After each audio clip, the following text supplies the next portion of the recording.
The greatest victory in Greek history left behind a question no one was prepared to answer. Persia was beaten. The great king's army was destroyed, his fleet scattered. And one great question hung over the Greek world: who would lead it now? Every sign pointed to Sparta, the state that had commanded the coalition, the state whose kings and regents had won the great battles. Yet within 2 years, Sparta's commanders had disgraced their way out of the leadership. The Ionian Greeks distrusted Athens, brash, democratic, unreliable Athens.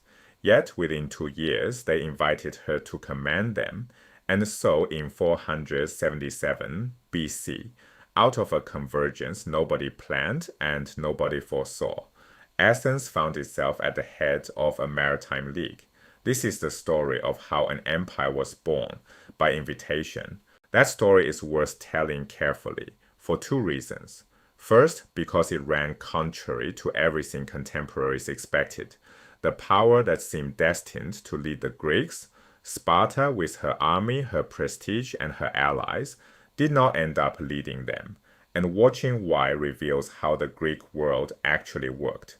Second, because of the verdict of Thucydides.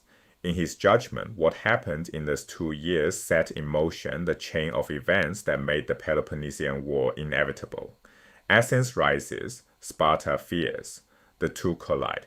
You may dispute that verdict. Many historians do. But before the argument can even be weighed, the record has to be established. So we begin where the Greeks themselves began, standing in the glow of victory and looking nervously east. In the late summer of 479, one thing was clear. Persia lacked the offensive power to strike back at Greece immediately. That did not mean the empire was spent. If the great king chose, he could still marshal enormous resources for another expedition. And here is what is easy to miss. Most Greeks were not confident. They were almost dismayed by their own success, and they expected a Persian counterattack. Someday, somewhere. They held a greatly exaggerated view of Persian strength, and no grasp of the fiscal and the logistical strain such expeditions imposed on the empire. Keep that fear in view. It drives everything that follows. Not until around 467 or 66, nearly 20 years after the great victories, did most Greeks finally accept that Persia was not coming back to the Aegean. 2 men towered over the Greek world in 479. The first was Themistocles, the democratic leader of Athens and the architect of Salamis, re-elected strategos general for the new year.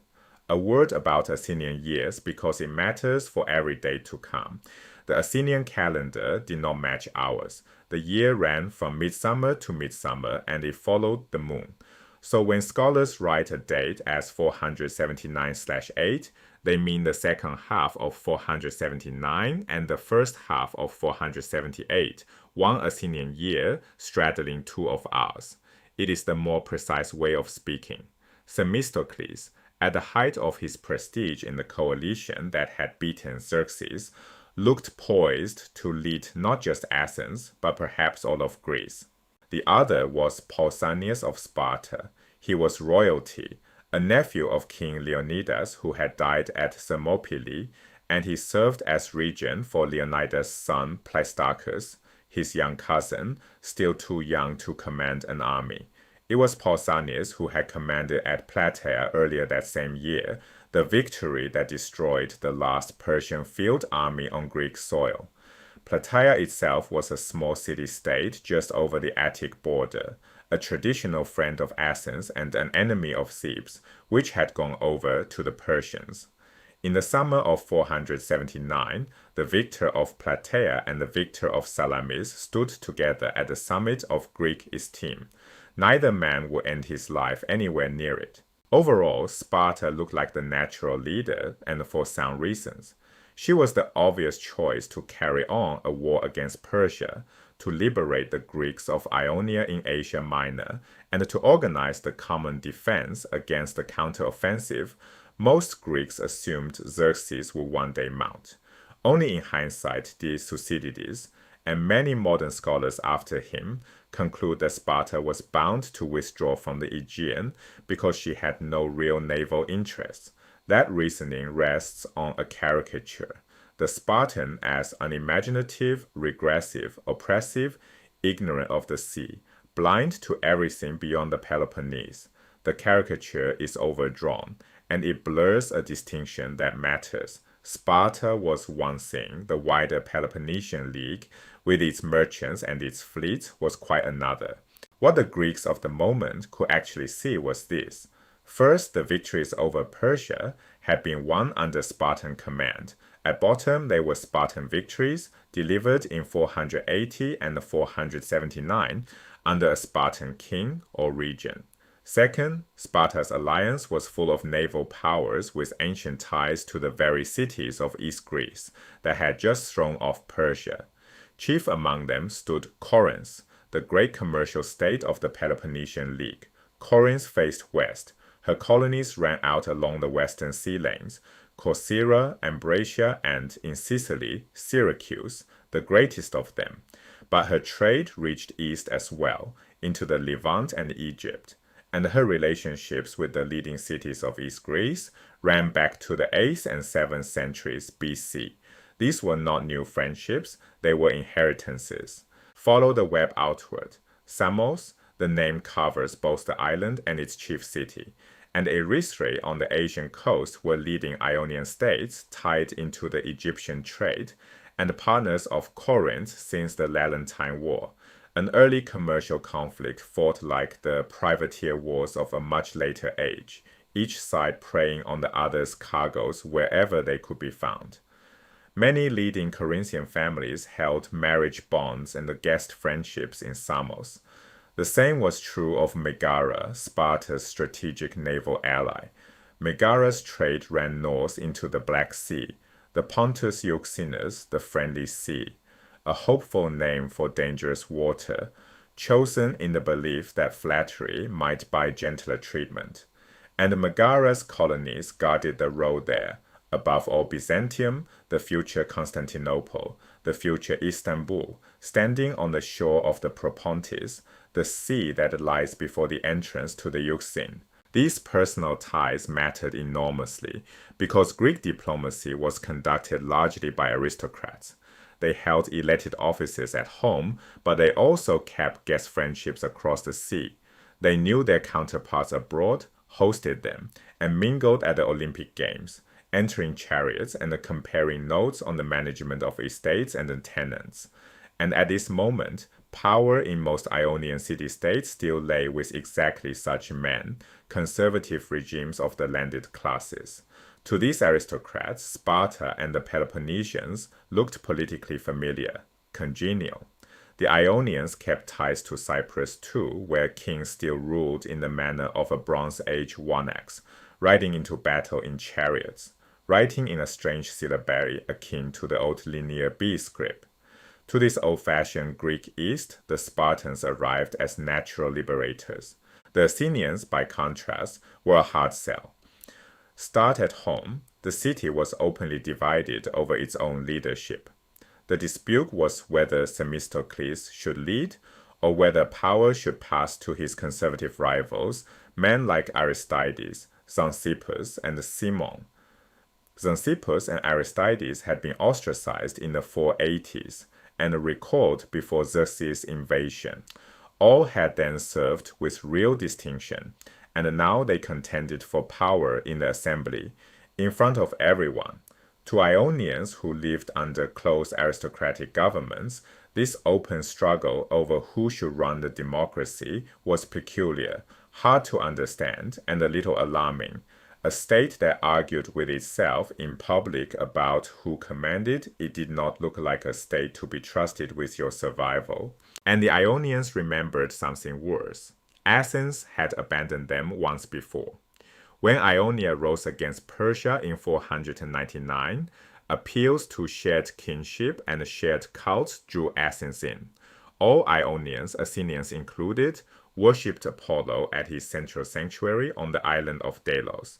Yet within the first year, Athens pulled out, and in the revolt's final agonies, she sent no help at all. Themistocles had argued for standing by Ionia. After the rebellion was crushed, he sponsored a tragedy by the playwright Phrynichus, the capture of Miletus, staging the sufferings of the defeated rebels. The audience wept, the city fined the playwright for distressing the people, and banned the play from performance. That was the Athenian record in Ionia: sympathy, tears, and absence when it counted. Then there was the matter of first impressions. In the joint naval operations of 479 and 78, Peloponnesians, Athenians, and Ionians campaigning side by side, the Ionian aristocrats saw Athenians up close and in numbers.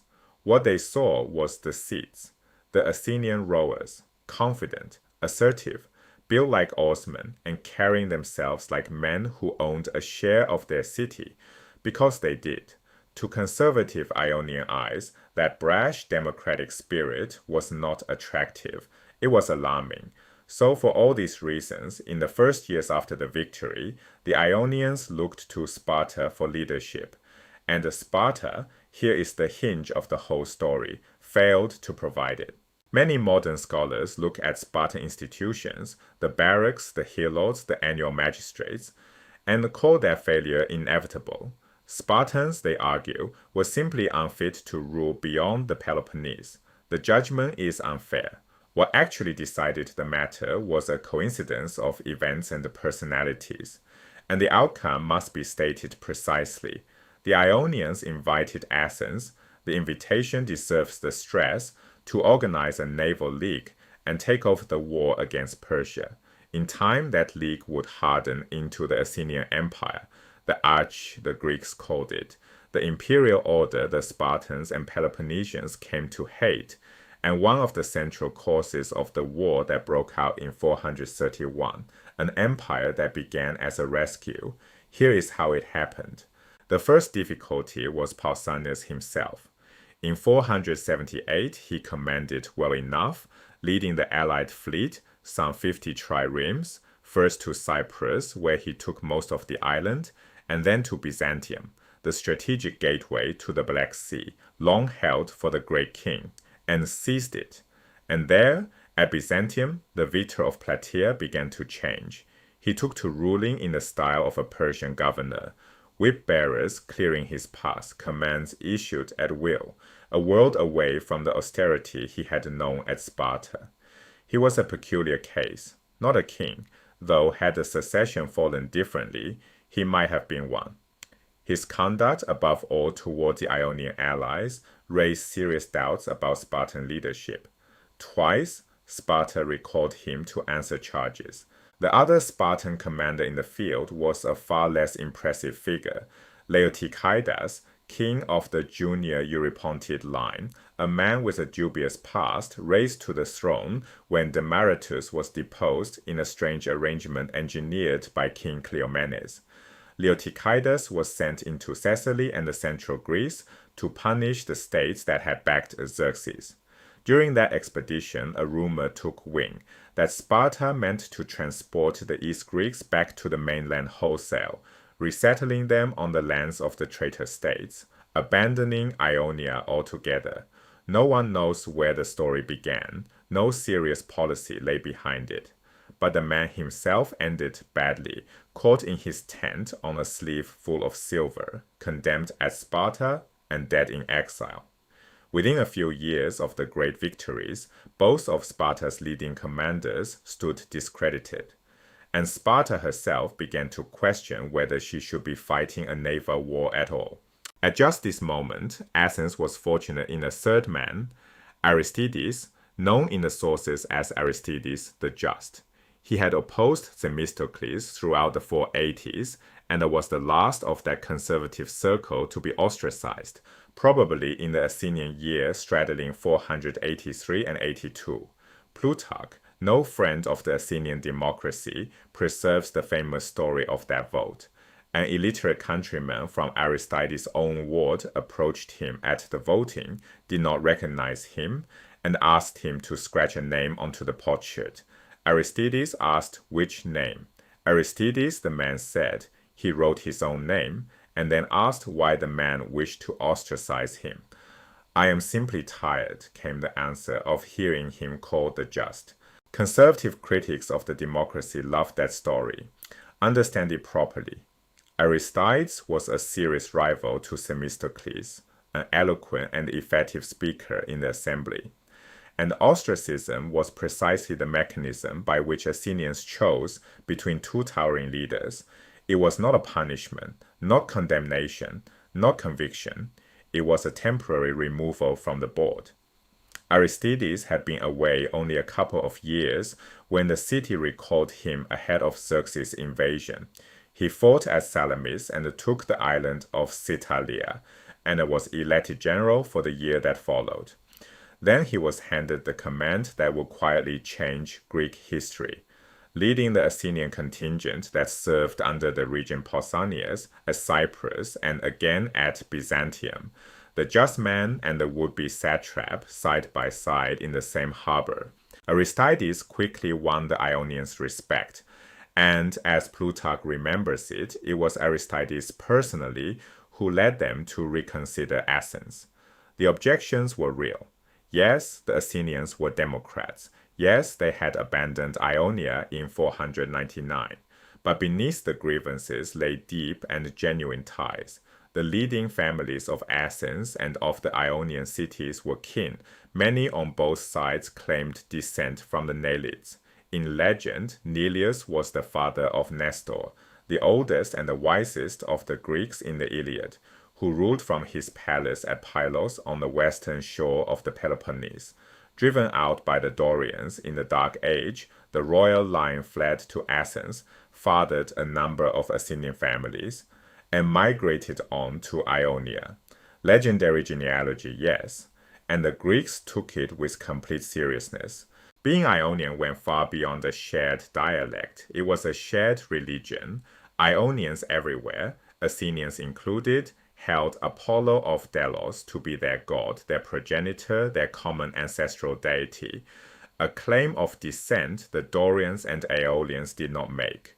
Whole cults were organized along those lines. It was a shared way of building a city. In their earliest form, Ionian cities, Athens among them, before Cleisthenes remade it, were divided into 4 tribes, groupings at once of people and of territory, where Dorian cities were divided into 3. Even the tribal names split along the same line. Certain names Ionian, certain names Dorian. Marriage, blood, kinship, cult, ties that are hard for us to feel today, but to them, far more than a difference of accent. The bonds were economic too.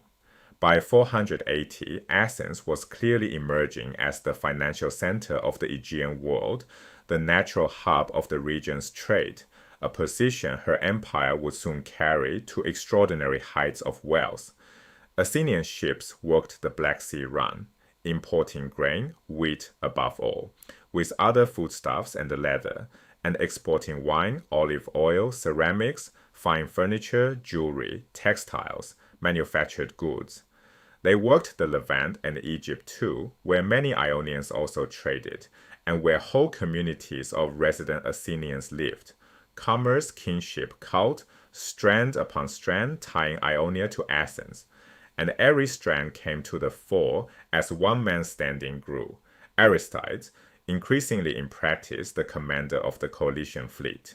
Matters came to a head in 477. Pausanias, thoroughly compromised by his own conduct, was hauled home, where, after years of trials and rehabilitations, he would eventually be executed or murdered. The sources let you read it either way.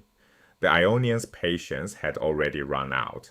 By that summer, they had had enough, and the lead was taken by 3 of the great states of the East, Samos and Chios, each at once an island and a city-state, and Mytilene, the chief city of the island of Lesbos.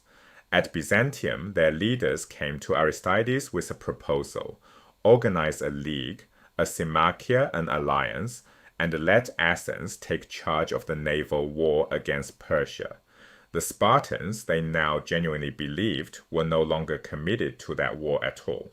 Aristides, we are told, was taken aback. The old claim that Athens orchestrated the whole affair is unpersuasive. The initiative came from the Ionians, and they knew exactly how exposed they were. They had just revolted from the great king for the second time in a single generation. That was an extraordinarily dangerous gamble, and they wanted help and the leadership. Athens had the ships. Plutarch tells a story that is probably not true, but captures the moment perfectly.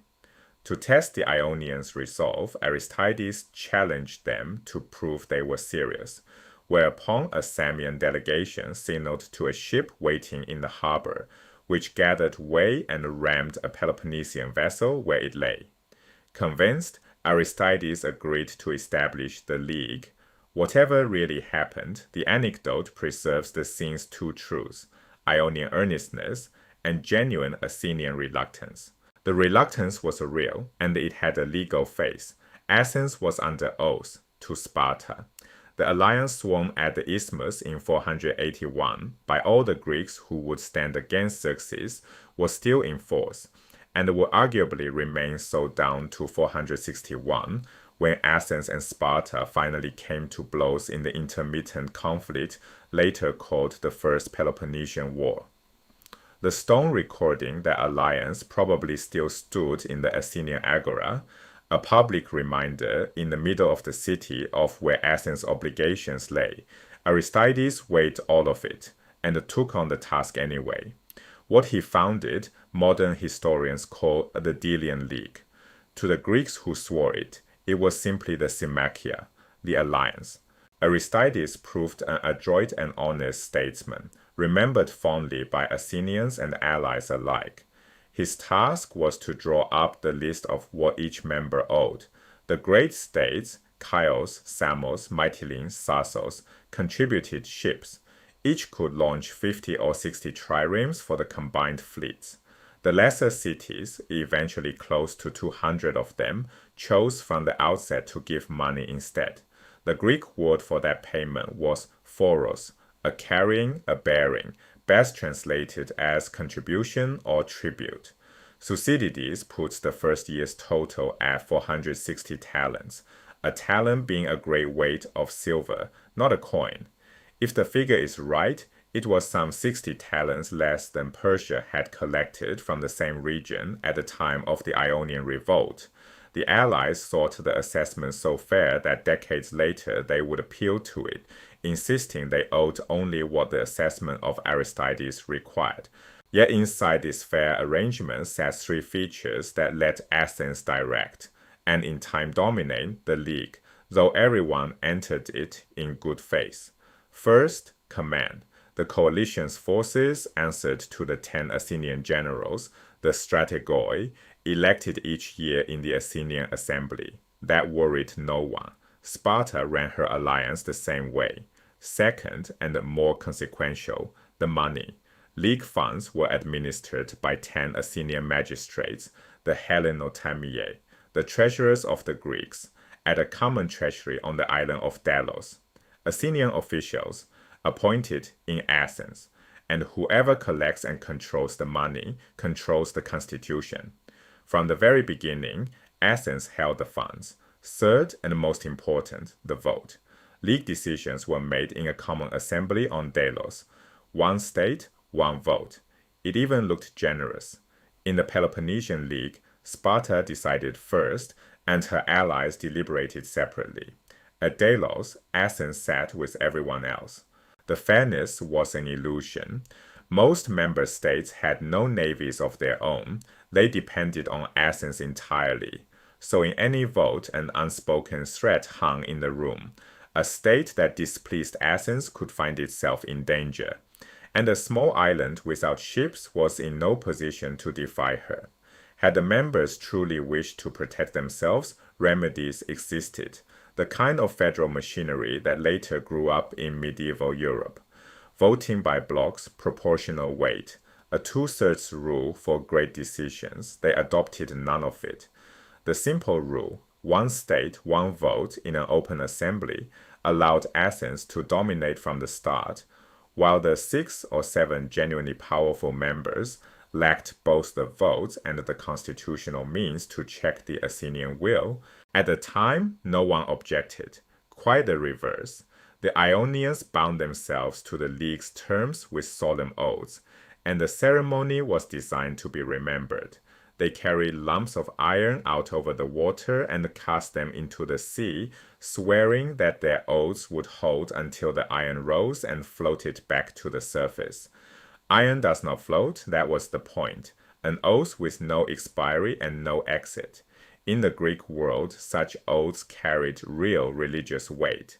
And in the years to come, Athens would remember them and hold the Ionians to every word. Step back and look at what had happened. Through a strange convergence, the ineptitude of Sparta's two leading men, the skill of Aristides, and the fears of the Ionians, the Athenians, in 477, just 2 years after the victory over Xerxes, stood at the head of a naval league embracing the cities of Ionia and the islands, states that had rebelled from Persia and now recognized Athens as their leader. None of it had been intended. None of it had been foreseen.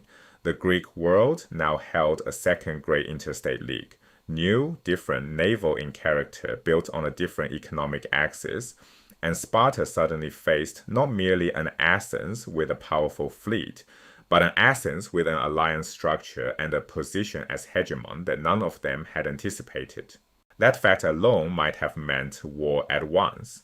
Athens was led by Themistocles, a democrat many Spartans deeply distrusted, and a man the Corinthians had actively disliked since their quarrels before Salamis.